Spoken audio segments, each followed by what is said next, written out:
Dan il-moviment huwa ta' kulħadd, ma tistax taqtal barra lil xi ħadd għax inkella nkunu qegħdin nittradixxu l-idea ta' Malta tagħna lkoll. Din id-dikjarazzjoni il-mexxej Laburista Joseph Muscat għamilha l-għada lill-ex Deputy Leader Laburista Angelo Farrugia li Muscat keċċieħ kisa ħubiret ix-xahar li għadda għamel dikjarazzjoni kemm xejn differenti. Il-mod kif għamilha Joseph Muscat konfront tiegħi. Isek qed tajt lill-ħabib li għandek. Tajtlu biex kelmu u teħsib tiri cold-blooded.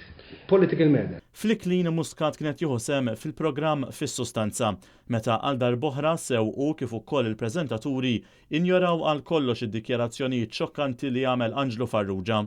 Madankollu l-preżentatriċi Simoncini esprimiet id-dubji tagħha jekk hux veru li l-Malta Labour Party huwa miftuħ għal kulħadd. U inti dejjem tgħid hemm post għal kulħadd. Fir-realtà da meta tgħid hemm post għal kulħadd. Veru hemm post għal kulħadd kullum kien fejn illum forsi hawn min jistaqsi għaliex dawk ilhom għaddejjin tajjeb daw il-25 sena, allura issa se jitla l-moviment tal-Partit Laburista u se jibqgħu għaddejjin tajjeb, x'tirrispondihom il dawn? Jien nirrispondi li l-inġustizzji jridu jissewwew mingħajr ma jseħħu inġustizzji oħra. Dikjarazzjoni oħra li għamel Muscat kienet din. L-ewwel nett jien nixtieq li l-kwistjoni tal-kanser ma tkunx kwistjoni politika. Dikjarazzjoni li saret minn li kien imgiddeb minn bosta esperti għad dikjarazzjonijiet li għamel f'din il-kampanja elettorali li teżisti xi tip ta' rabta bejn il-Power Station u r-rata tal-kanċer.